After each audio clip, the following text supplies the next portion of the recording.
That brings us to our County Administrator, Jason Boyd, and he and I are going to be presenting the first ever State of the County report.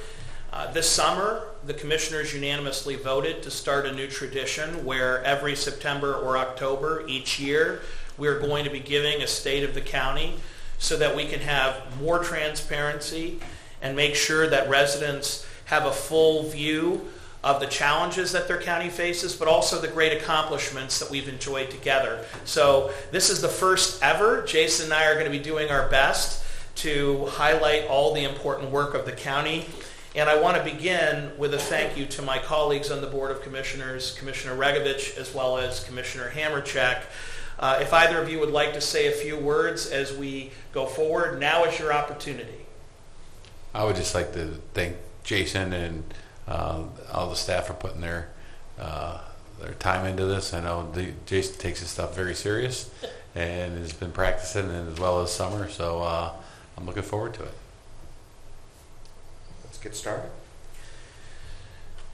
But this is not a three-man or woman show. This is a partnership of a lot of different elected and appointed officials, and I want to acknowledge the county leadership, including Auditor Chris Galloway, Clerk of Courts Faith Andrews, Coroner Dr. David J. Keep, Engineer Jim Gills, our Prosecutor Chuck Colson, our Recorder Becky Lynch, our Sheriff Frank Liam Bruno, who attends almost all of our commissioners' meetings, our Treasurer Mike Zurin, as well as our judges, Judge Condon, Judge Collada, Judge O'Donnell, Judge Rupel, Judge Folkowski, Judge DeLeon, and Judge Bartolotta. Many people ask who is responsible for county government. It starts with the commissioners and elected officials, but it doesn't stop there. As you can see, our little Lake County 101 slide, Lake County is comprised of many departments that are principally headed by elected officials, but continue into many administrators as well as many very significant boards. If it weren't for the Veterans Service Commission, if it weren't for the Adams Board or the Planning Commission, our work could not be done. And so many volunteer board members make so many decisions that really set the course of Lake County. And while there's not time to acknowledge all of them here, or we'd be here until next year's State of the County, I do want to throw this up in the presentation to give a sense of our organization and our leadership chart. But from there, I want to turn things over to our County Administrator, Jason Boyd, who more than anyone is responsible for moving Lake County forward. Thank you, Commissioners. Thank you for the opening, Commissioner Plechnik. I first want to begin by thanking Summer.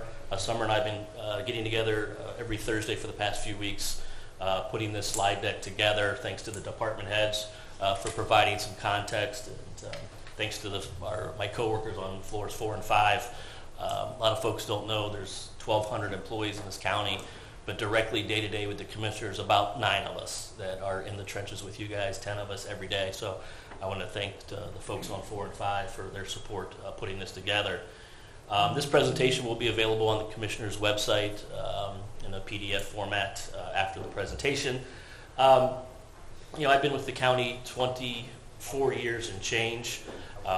This would mark the first kind of State of the County, and this first inaugural presentation will be a very high-level overview, and I've kind of phrased it Lake County 101 of both operations and specifically the agencies directly under your control. I appreciate you mentioned all the other elected officials and departments, etc.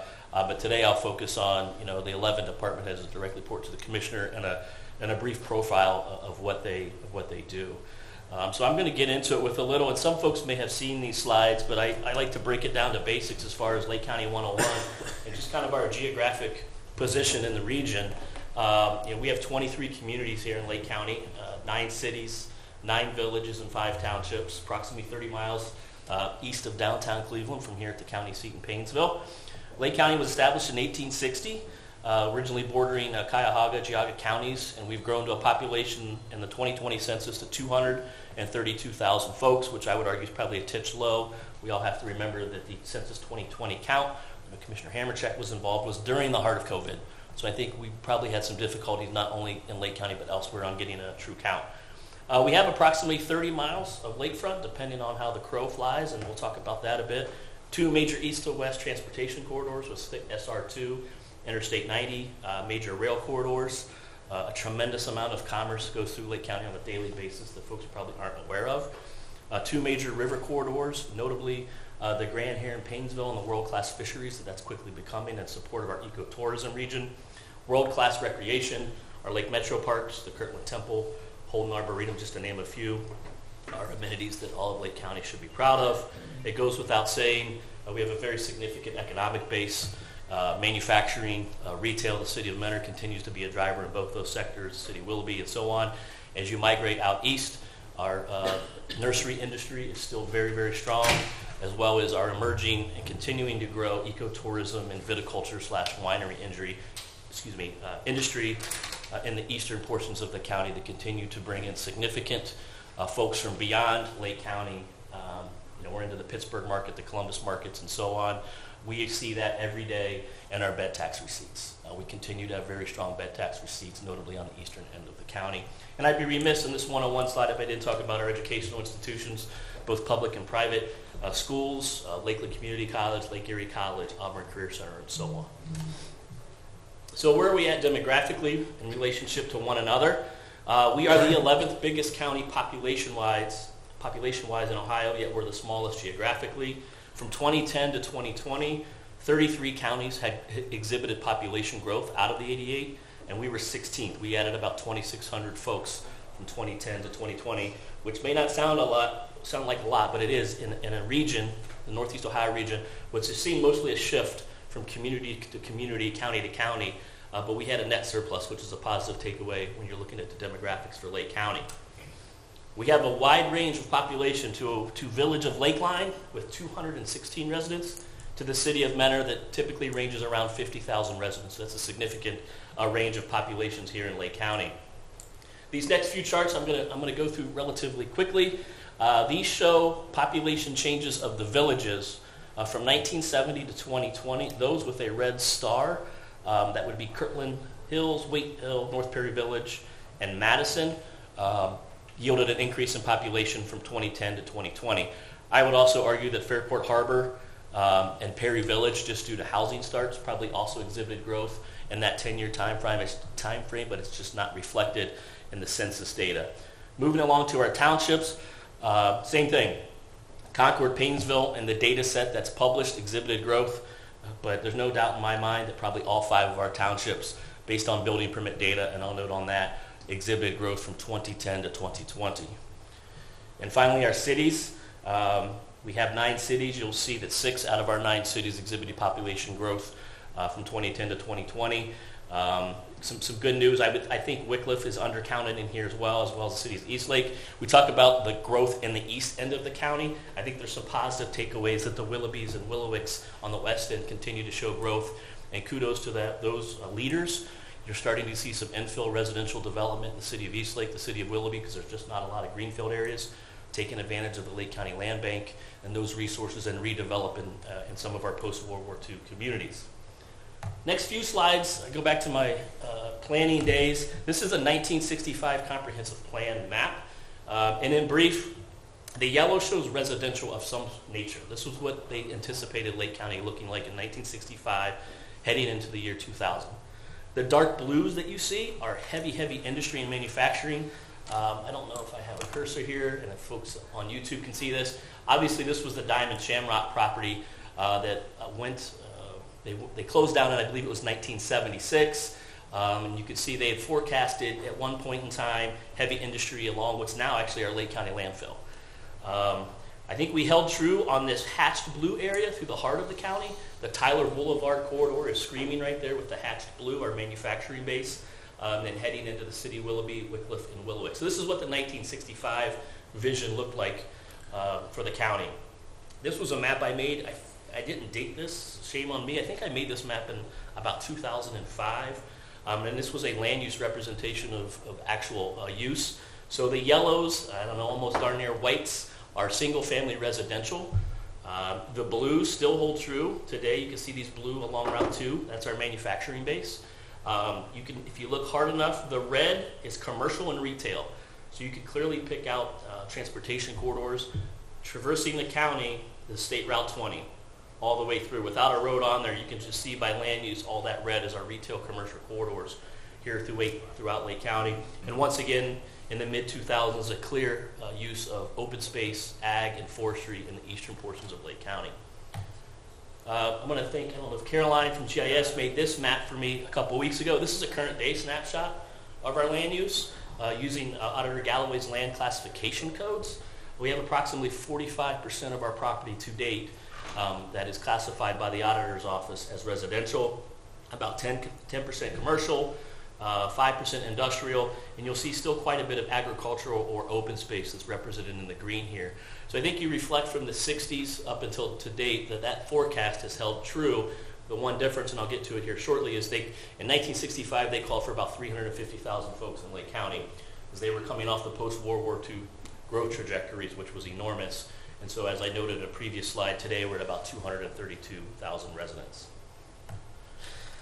I hope Commissioner Regovich gets this slide. This is a representative sample, and I'm going to go back and forth of how quickly Lake County grew. This is a 1950, go back here a slide. This is 1950 when the county had a population of approximately 77,000 folks.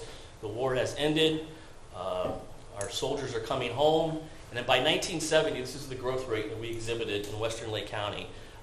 This is Willowick, which literally grew up overnight.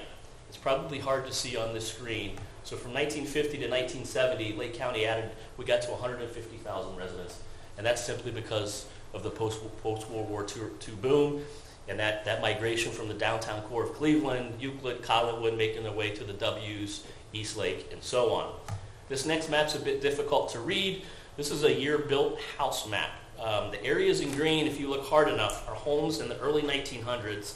And you can see, I can see Madison Village pop out, Paynesville City pops out, Fairport Harbor Village pops out, the old Madison Village, Mentor Village on Mentor Avenue pops out, and the city of Willoughby pops out in the early 1900s. As you start to see the dark blues and reds in here, this is literally in the 1980s, late 70s when the city of Mentor, Western Concord Township started to develop, and then the rest of the light reds and red are homes that were built after the year 2000. So you have an influx of green and light blues in western Lake County, and you start to see the dark blues and reds, which indicate residential growth from 1980s to date. So that is a brief kind of land use perspective and how we got where we are from the 1950s to date. And I want to segue back to the chart that Commissioner Plechnik noted and the complexity of county governance represented by this chart that, quite frankly, I don't know who put this together years ago. Joel has tweaked it over time. Unlike a city where the mayor and council kind of say, here's our objectives, here's our zoning ordinance, here's our resolutions, et cetera, here's what we're going to do. The county is much different. The commissioners clearly have budgetary authority, but we also have a set of elected officials that, based on their provision of the revised code, do what they do on a daily basis with no oversight from the commissioners besides the budgetary authority. So it's a very complicated form of governance, but I think we do a hell of a job here in Lake County administering county government. So I'm going to spend the next few minutes on the areas in red, which are the department heads that report directly to the county commissioners. I've had the privilege the past 2 decades, about 15 years in this capacity, to work with these 11 good-looking individuals, and they hated it when Summer reached out to them for a photo. But I think they deserve recognition. And maybe more importantly, their employees deserve recognition for what they do every day here in Lake County. And I'll spend a couple moments on each one of these individuals and their teams. It's interesting to note, I shot an email to all these folks. There's a 270 years of experience with the guys and gals on this screen. I would argue that's probably pretty high in the state of Ohio, and that's you can see that effect every day in the work that they perform. So special thanks to all these department heads: Jennifer Bell, Joel DeMar, Randy, Suzanne, Mike Marcus here, David Radacci, Rodney, Paul Stefanko, Joe Busher, David Strichko, and Tim Miller from our stormwater department. So I'm going to start briefly and go through just some of the highlights in what Lake County Utilities does on a daily basis, which is quite impressive. Overseen by Randy, Utilities has approximately 200 employees. Randy and Suzanne's shops are by far our biggest departments, less the sheriff's office. Randy has 3 divisions: wastewater, water, and solid waste. In our wastewater division, which is the sewer division, we have 94 employees, about an $18.5 million operating budget. Randy does about $5 million of projects a year.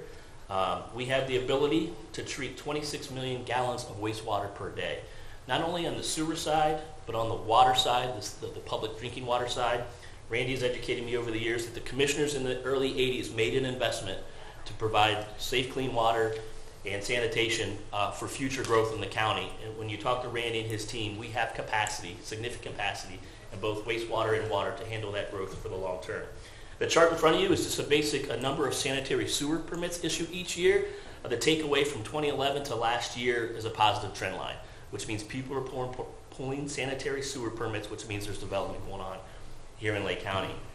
Moving to the sewer side, Randy has 93 employees in that division, $18 million operating budget, capital improvement budget, once again around $5 million. I'm sure Randy would like to do more, but there's only so much resources that we have based on the amount of need we have in the community. We can treat 29 million gallons of drinking water a day.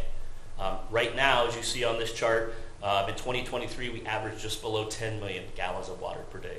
Once again, signifying the ability to accommodate future growth here in our county. Randy maintains 550 miles of water lines and seven storage tanks throughout the distribution system. Extremely impressive process when you go and take a tour with Randy and his team on how we take water from the lake to somebody's faucet. Extremely impressive.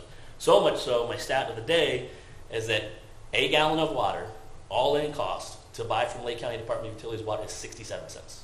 So if you think about that when you go to the store and buy a bottle of water for $1.99, I mean, that is a very, very impressive stat, that from cleaning to employees to facilities, et cetera, 67 cents. I've never seen Randy drink a water that is in a plastic bottle. It's always from a fountain, right? And finally, under county utilities, foresight of the county commissioners in the 1960s, early 70s to purchase property in Perry Township and Painesville Township, the Lake County Solid Waste Facility, otherwise known as the landfill. We have about 10 employees at the landfill, operating budget of about $8 million, capital improvement of about $2 million, and we dispose 1,000 tons of garbage every day. Think about that, 1,000 tons of garbage every day that's coming here. And some folks may not think that that's a great amenity, but it really, really is. When Randy shared the information during COVID, I called him and I said, what is going out? Because our charts were like this on monthly usage. During COVID, and I know I was doing it, we were cleaning out our attics, we were cleaning our basements, we were tearing off decks, and he saw that, the County Department of Utilities saw that in their user rates out at the landfill. Just a lot of action going on during COVID. So 200 employees. Randy will say it in the winter, I'm sure it's coming, but the guys and gals who are out there on a February night at 3 in the morning, breaking a pipe, repairing a sewer line, they're the real folks that I think I would like to recognize in Lake County Department of Utilities and the work that they do every day to supply clean water and sanitation throughout Lake County. So thank you very much to Randy and his entire team of about 200 employees. Oh, and here's just a quick distribution map. The green lines are the sewer mains that Lake County Department of Utility maintains. Notably, Mentor points east, and the blue is water. You can see there. The pink area in central Lake County is the landfill, which Randy believes 300 acres, 400 acres. Yeah. So significant holding there. And this is just a quick map that shows our Madison wastewater treatment plant, our Bacon water plant, Bacon Road GLK facility in Mentor, and our Aquarius water treatment plant in the city of Willoughby. Moving along to our Planning and Community Development Department, led by David Radacci. And then Rhea Benton assists on the CD side.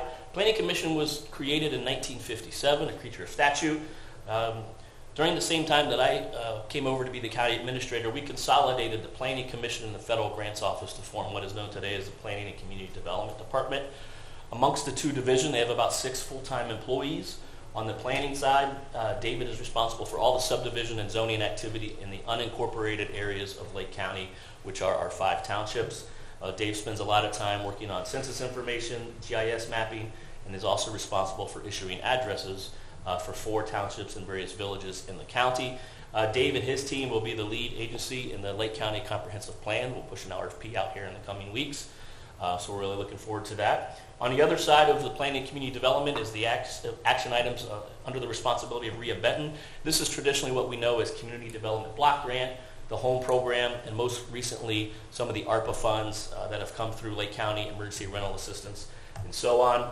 Just a brief graphic of some of the items that Dave sees on a daily basis. This is just an image of a subdivision plat and the review that David does as far as compliance with subdivision regulations, working with Randy, working with Engineer Gill's office, the townships, and so on.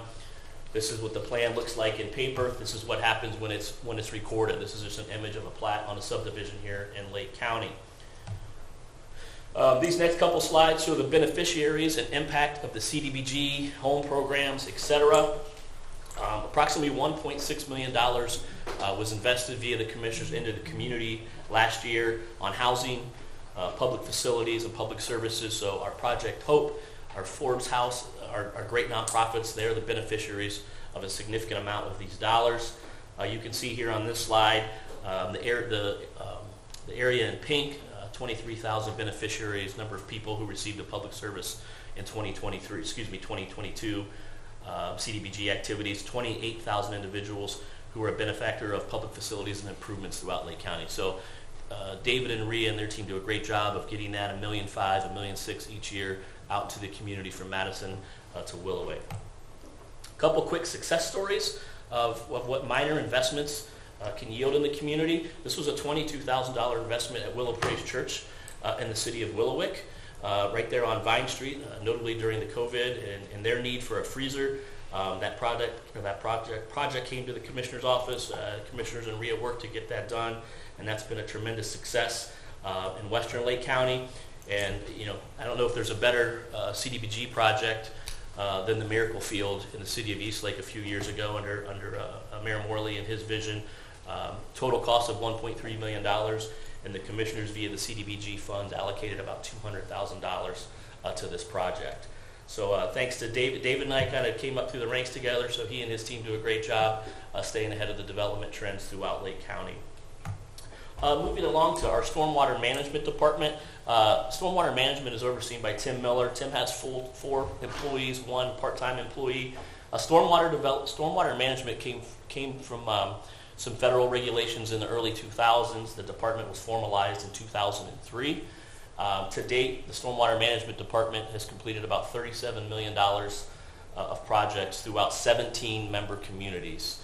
When I say member communities, this is an elective process, so other communities can maintain and administer their own stormwater management program, but Tim and his team do the vast majority of Lake County. He often partners with other agencies such as our General Health District and our Lake County Soil and Water District, who are located right here in Building B of the Administration Center. He has a budget of approximately $5.2 million on an annual basis. And stormwater fees are generated, it's $3.50 per month per resident on member communities. And the map here in front of you shows how they calculate their fees on commercial land uses, and that's on impervious surface. So they do calculations using the GIS department to come up with the fee for commercial and manufacturing uses. One of the project highlights that I'd like to share with Stormwater, this is Brightwood Lake Restoration in Concord Township. Stormwater and the township partnered probably 4 or 5 years ago to receive some grant dollars to really take this old subdivision pond from the 1960s with a man-made dam that was exhibiting some structural concerns and life safety issues below the dam, and literally converted it back to a meandering channel. This is Kellogg Creek. So the photo on the left obviously shows the pond. There was a bunch of silt that was occurring, lack of maintenance, and the Concord Township and the Stormwater Management Agency managed this project, and it was just completed, I believe, late last year. So this is a great example of a cooperative partnership with Stormwater, one of their member communities in state EPA. Buildings and grounds. These next few slides, Mark is here. Mark Eiffelise and his team, Lou, etc. These guys and gals do not get nearly the recognition that they should. These are the MVPs behind the scenes that often get the calls when stuff's just not going our way. And I am one of those guys.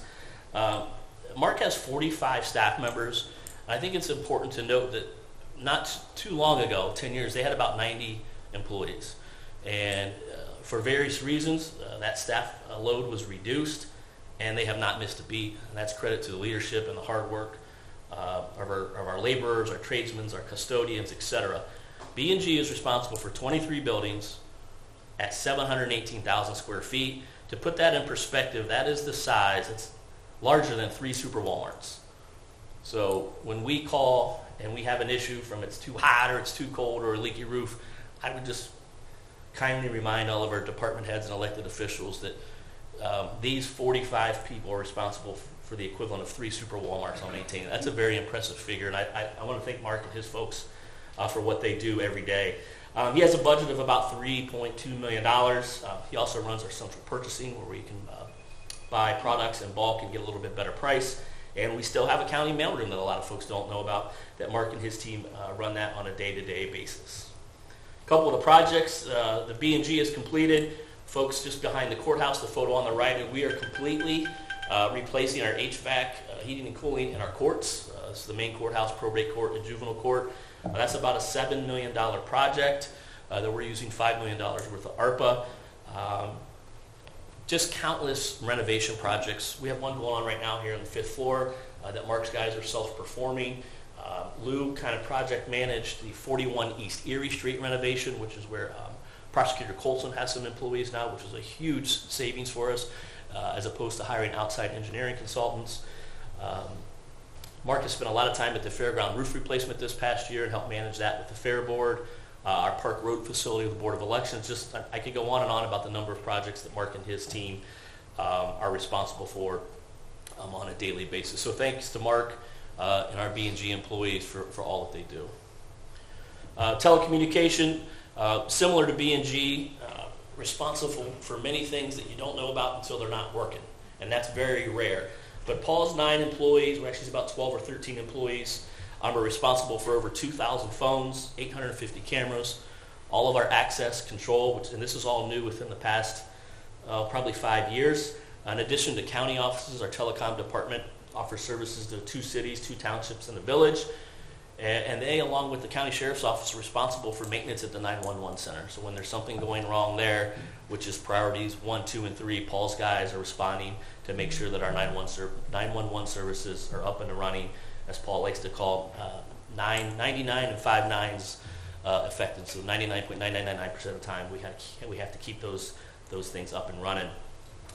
We also maintain, program 3,500 handheld radios for first responders, police, fire, EMS, utilities, and so on.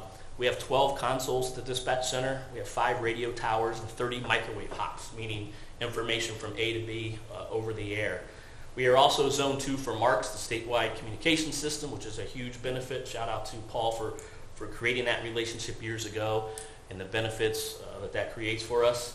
And Paul's guys are also, they've been very busy, as we've talked about the past 10 or 12 years, on just maintaining the jail. Card readers, keys, cameras, electrical distribution, and so on. Hopefully that workload slows down in 2027. And finally, we have 18 generators in county facilities that they are responsible for maintaining and testing every Friday payday. Paul's guys go around and fire up all the generators and make sure they are working to the standard at which we expect. Our Lake County Dog Shelter, while I always recall it being new, it's been around for some time now. Rodney's shop is located on North Ridge Road, right at the Perry Township, Painesville Township line. About 11,000 square feet of space. For those of you who recall, it used to be over at the fairgrounds in a much, much smaller and inefficient space. Rodney has space for about 54 kennels, 3 outdoor dog parks, grooming and vetting, 7 staff members, and obviously, reuniting dogs with their loved ones and or finding homes for dogs in Rodney's care is his #1 priority, and he does a good job at that. I would be remiss if I didn't remind everyone, we've partnered, Rodney and the county auditor have partnered with DocuPet. It's a new kind of a digital forum to register your dog. Friendly public announcement from December 1 to January 31st. All dog owners are required to license their pet in Lake County. You can do that either with 1 year, 3 year, or a lifetime tag. So I told Rodney I would give that public service announcement, so I encourage everyone to do that. And online, if they pull this up, they can just scan this QR code and it'll take them right to the license registration system. Building department, Dave Strichko, located over here in Building B. Every time I talk to Dave, I'm like, when is it going to slow down? And it just appears it hasn't, and we don't know when it will. His permit activity has increased, continues to increase from 2018 through a full calendar year of 2013.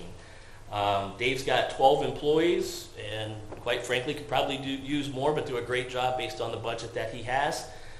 Dave's the one CBO that we have, and we have another gentleman that just got his CBO, right, Joel? So we have 2 certified chief building officials, 4 full-time inspectors, a part-time, 5 clerical, and a 1 part-time who I don't know the call volume that they get, but it is a ton.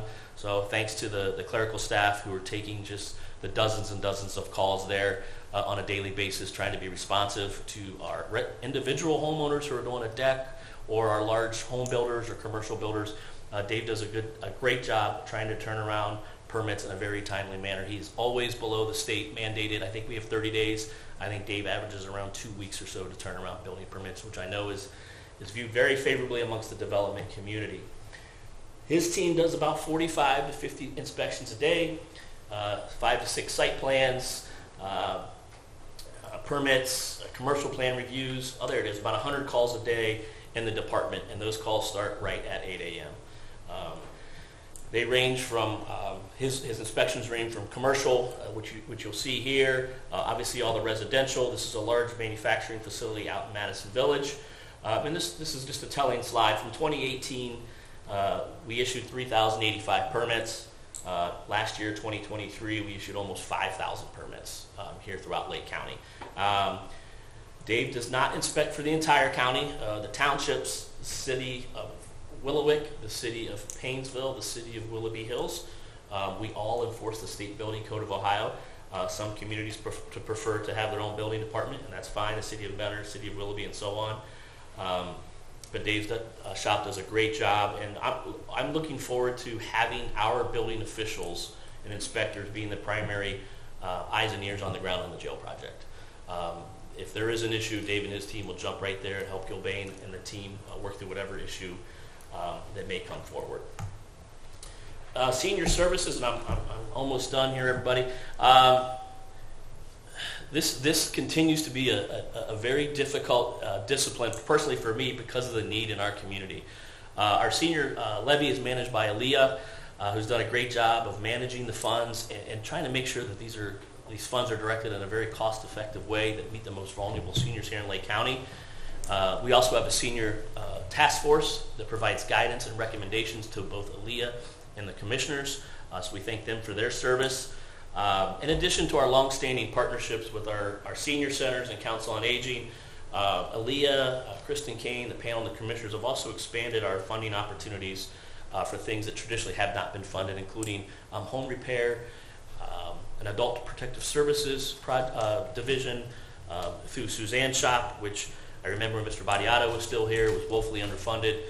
So the commissioners made the decision to allocate funds to Suzanne and the Adult Protective Services Unit. We have a senior guardian program with Judge Bartolotta and Lifeline, so I want to thank them for that. And we've also brought in-house the volunteer program under Kristen Kane, the Lake County Volunteer Network, who has about 418 volunteers currently in her portfolio, if you will. And you can see the other items and highlights. The levy was first approved in 1992 and has been renewed successfully every 5 years since then. It generates $4.8 to $5 million on an annual basis, and as the commissioners know, the panel knows, we often get way more requests than funds available. And Aaliyah and Kristen have done a nice job of going above and beyond the levy, and they've received 2 grants the past year, a AmeriCorps grant and a Healthy and Aging grant to provide more dollars to the seniors here in Lake County. As we heard 5 years ago, by 2030, 1 in 3 residents here in Lake County will be a senior.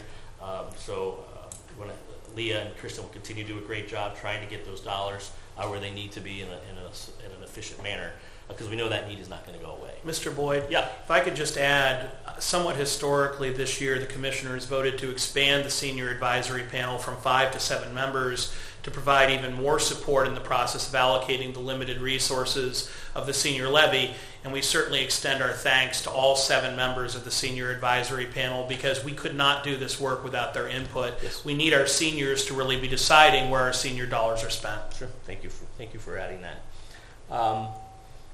Moving along, our Lake County Emergency Management Agency. Joe was just here a couple weeks ago talking about the evaluated exercise. That, if I recall, we were one of the highest graded in Region 5, which shout out to everyone involved with that. Director Busher has 6 employees in his division.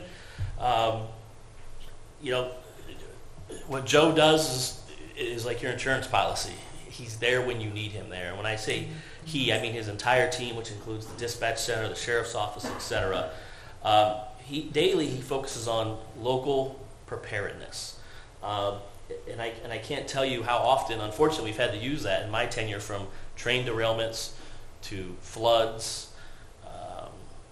I think there were 13 house fires in the village of Fairport Harbor a number of years ago, to COVID. So all of the training that we do, and I know a lot of us get emails from Joe like, oh man, here's another training. Well, they've proved extremely beneficial. And I don't think there's a better example of that than COVID. It was February, early February, and Joe, and credit to Ron Graham at the Health District, and I said, we should probably convene everyone just to see if this coronavirus thing does anything. So that was about 6 weeks prior to COVID really kicking into gear. And at that point in time, we started talking about what's our assets, where are our cell phones, where are our laptops, and who needs them in the event. And credit to those guys for having that meeting, because without a doubt, we responded quicker and more efficiently than most any other public agency in the state of Ohio. And I think a lot of that goes to Joe's preparedness, the Health District, Lake Health, and so on. I can't tell you how many hours Joe and I and Ron Graham, Dino DeSanto, et cetera, spent every morning and every evening talking on the phone about what are our next steps, how are we going to get through this, what information can we get to our elected officials, and so on. So that execution is only possible by preparation, and that's where I think EMA does a phenomenal job. In addition to that, here are some images that take me back. To the top right is the COVID vaccination clinics that were coordinated throughout the county. A lot of that under the leadership of Joe, Ron Graham, the local fire chiefs, and the police departments. Those things were run like a well-oiled machine. We did PPE distribution. $1.5 million of PPE flowed through Joe's shop. So just when you take a step back and rewind on how we responded to that, I think it's refreshing to know that we were ready to go in that particular event. In addition to that, we developed a safety plan for the solar eclipse, which I think a lot of us probably wasn't as robust as we thought, but we were ready in the event that it would. Joe just received a $1 million grant about a year ago for renovations at the EOC. He has a total budget of about $450,000, 2/3 of which is from outside funds. So I want to thank Joe for all of his work at the EOC. Job and Family Services. Suzanne and her team, to date, 174 employees. And I'm going to read all these slides. I'll argue all day long that, maybe with the exception of our first responders, Suzanne and her team have the most difficult job in the county. When I see Suzanne call, I'm excited to talk to her, but not really, because I know we have a difficult situation that, and this goes for all of our department heads, like there's a gut check that all right, I got to make the call. And I do the same thing with you guys. But Suzanne and her management team and all her folks, the things that they need to do, that they deal with on a daily basis are emotional, stressful, and necessary. And there's not enough thanks in the world that goes around, and I'm guilty of this, for showing that appreciation to your social workers. You noted the Kaylee home earlier. So I just want to begin these couple slides with a personal thanks to Suzanne and her team, because if people on 4 or 5 or in this building are having a bad day, go take a walk over to Suzanne's shop, and it's a quick reality check. She's responsible for, in her department, public assistance, protective services, not only children but adults, employment and training, and child support enforcement, all in a day's work, right? Under her child and adult protective services, she receives reports of elder abuse, neglect, exploitation on a 24/7 basis. We've often heard Suzanne give out that number during these public forums, and it is used, unfortunately.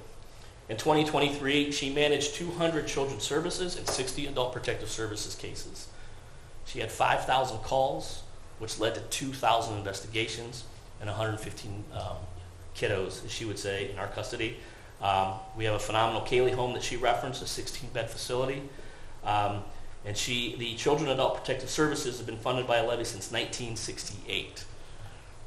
Additionally, she has the Public Assistance Division. They determine eligibility. We've heard a lot about that from Suzanne the past few months. SNAP, Medicaid, Child Care, and PRC. She supports workforce participation. She has 844 cases of publicly funded childcare. I'll leave the revised code sections there for folks to read. Child support enforcement, listen to this, 9,972 child support cases in Lake County. $31 million collected in Lake County for those kiddos. Just unbelievable figures. She assists with establishing paternity and support and ensuring consistent support for her clients regardless of age and her agency. Some of her challenges that we talk about are staff recruitment and retention. We've had conversations over the years how hard this job is to perform, and I can only imagine. She has all kinds of oversight on her agency, increasing caseloads due to ever-changing income standards. We've heard about this from other folks, the lack of affordable housing. We have a great foster parent association, but we could always use more.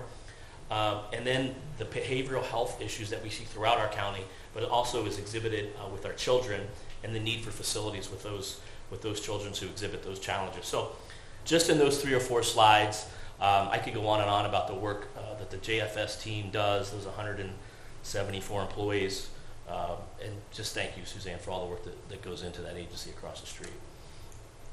And final couple agencies, our Workforce Development Board, that's become a priority here in the county. I know Commissioner Regovich has been talking about workforce. We had AWT here last week. Prior to that, we had Mr. Glavin here talking about workforce, and we take that just as serious. There's a role that the county has. Suzanne Shop is the fiscal agent. The Workforce Center is located in her building, So we will continue to emphasize workforce throughout Lake County. These are some of our partners: Northern Career Institute, Auburn, Lakeland, Great Lakes Driving, and Lake Erie College. And finally, the Lake County Development Authority.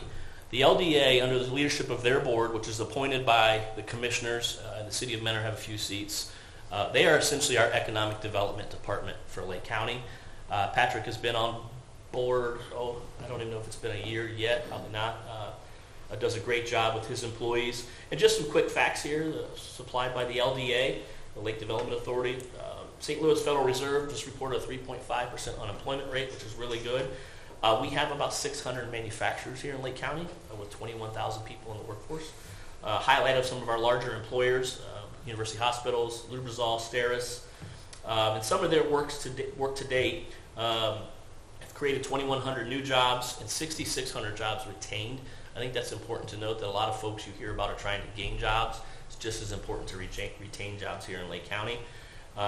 2 of their large catalytic initiatives are obviously the Lake County Executive Airport, which continues to see growth and improvements out there, and then implementing and managing coastal development. I think we all agree that's right up there at the top of our list here in Lake County. Just a couple more points here, and I've noted most of these already. County Commissioner's Office. We could talk about this for hours and hours, but I just threw a few highlights here of the things that you gentlemen have to do on a daily basis, which we really do appreciate. Financial control, adoption of the budget. I think it goes without saying that adoption of the budget is just the beginning of the budget process. Joel, Zach, and the entire team on the 4th floor are managing that on a daily basis. We hold title to all county property. We noted Mark's team, the responsibilities for maintaining and providing. That goes from courthouses, our Board of Elections, general governance, and so on.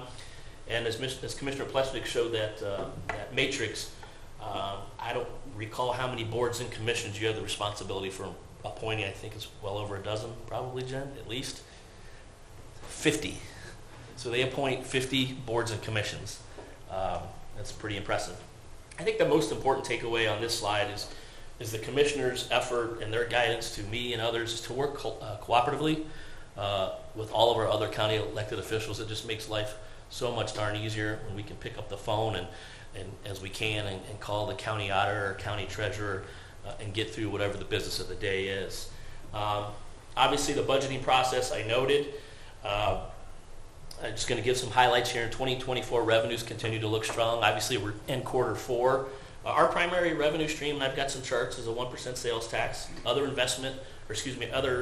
resources include our investment earnings, fees, and property tax. Our general fund budget in 2024 is $70.2 million.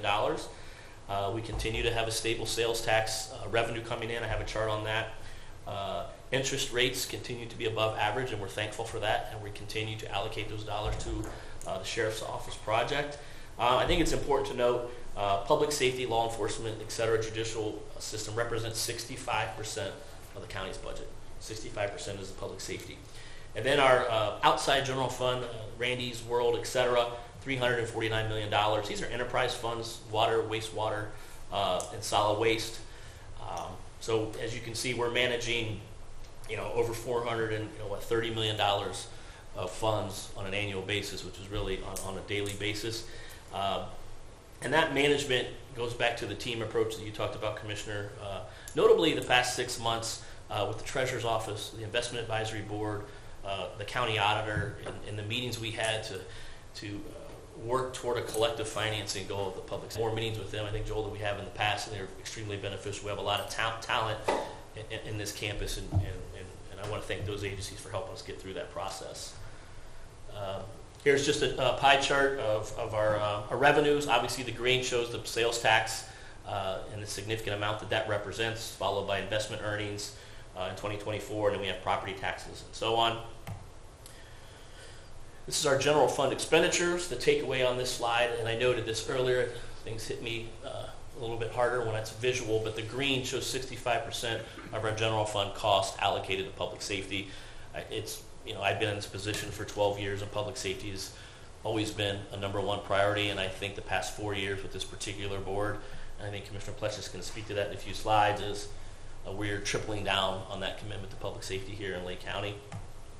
This is just a quick bar graph of our sales tax receipts from 2013 to 2024. Obviously, bumps in the road here and there, but end of the day, the takeaway is a positive trend line. It looks like, just talking to Joel and Zach, that we're on pace to hit about $49 million this year in sales tax collections. And I know, I think we are typically 2 to 3 months in the rears as far as seeing those numbers. I know we're getting into the holiday season. Everybody wants to know how was Christmas, how was the retail spend, and we won't know that until the first couple months of 2025. With that, I will quit my comments. I want to hand it back over to Commissioner Pletschnik. Thank you. And before we proceed, a round of applause for our county administrator.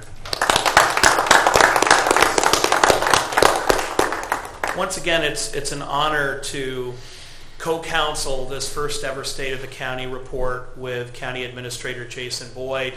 And we're very excited today to make an announcement that we will have the groundbreaking for our new safety center for Lake County on November 22nd, 2024. Our goal is completion in summer of 2027, but we are going to break the ground and officially start the building process on November 22nd. This is going to be a very exciting event for our community, for all of Lake County, for the city of Paynesville, because as you can see, we're building a facility that won't just do the job, but will fit within Paynesville. We understand that this building is going to be standing for 50, 60 plus years, and it's got to fit the Paynesville milieu of historic downtown, just like our beautiful courthouse, just like the administration center, city hall, municipal court. And I believe that this is going to that this effort is going to meet that requirement. But we certainly invite the public to join us on November 22nd for a celebration of all things Lake County as we start the biggest capital project in Lake County history. But we've already achieved great things with Sheriff Franklin and Bruno. In 2023, we opened the Sheriff's Shooting Range and Training Facility, which we've already heard so many times is beyond state-of-the-art. It very likely is the best training facility in the country at this time, and it's giving every police department, every law enforcement agency in Lake County the absolute best training facility, because not only the Sheriff's Office, but all our PDs are invited to participate, train, and learn here. We, of course, thank the Clerk of Court's office for their help in funding this project, because it is going to benefit law enforcement and improve safety for many, many years to come. Looking forward, we plan to continue our fiscal conservative budgeting model. We are balancing the budget without raising taxes. In particular, looking to the Sheriff Safety Center, we're going to have a $6.4 million annual debt service, well below projected surpluses. beginning in 2025. So we're going to be able to pay for this capital project with existing revenue. We're also maintaining staff neutral budgeting, and we have been on the ball and cooperative and successful with all of our collective bargaining. We love our unions, we have great partnerships with them, and they've worked with us to make sure that our budgets work. Our goal going forward, of course, is to finalize these capital improvements, as well as finish our work with the ARPA, the American Rescue Plan funds. We received about $44 million from the federal government. We've already expended most of it, but we'll be finishing those commitments in 2024 with full expenditure by 2026 per the law. The public safety priority is going to remain number one as we examine our criminal justice system and staffing levels. We anticipate after our groundbreaking that real work will begin on the Safety Center in winter of 2024, once again with completion in the spring or the summer of 2027. And we are already working on next-gen 911 planning. As Mr. Boyd mentioned, we're responsible for the biggest call center, 911 center in Lake County. Second biggest would be Mentors, and it's our job to make sure that our 911 service remains state-of-the-art. Infrastructure is going to remain at the top of our priorities until the completion of the Safety Center, but we recognize that the only way we continue to balance our budget without raising taxes is by growing the pie, growing revenue. And in a county called Lake, that means improving the lake front. And so we're very excited with the possibilities of having a Lake County comprehensive strategic plan that we're going to build in concert with our residents, with our 23 municipalities, and with all relevant nonprofits and stakeholders, because we want this to be our community plan, a master plan to guide us forward. Mr. Boyd actually threw up a slide from the 1960s comprehensive plan. That's the last time Lake County has had a strategic plan, going back to the 1960s. So I don't know about you, but I think that every half century or so we need a new plan, and we are well overdue. So I'm grateful that we have such in-house expertise, such as Mr. Boyd and Dave Radacci, that will be coupling with a consultant. We have an RFP out, so we will be working on that comprehensive plan next year. We are nothing if not focused on safety and emergency planning, which is why we are going to maintain our commitment with the Perry Nuclear Power Plant, not just to keep those good-paying jobs and that affordable energy in our community, but to make sure we remain absolutely safe, and we're very grateful to the EOC for their help with that. Even as we advertise very successfully outside of Lake County, we want our own residents to tour Lake County. It's amazing how many sites there are to see, and we want to invite everyone to visit tourlakecounty.com, the official website of our Lake County Visitors Bureau. Neil Stein, the former manager of the Lake County Captains, has been an incredible leader for the Lake County Visitors Bureau. His board is partially appointed by the commissioners, so we partner very closely with Tour Lake County, and our goal is to make Lake County a destination. Just as Mayor Anderson took downtown Willoughby and turned it into a destination for the east side of Cleveland, we want Lake County to be a destination for the east side of the United States. And in partnership with our wineries in Madison and on the east side of the county, we're very confident that Tour Lake County is going to become a rallying cry for so many.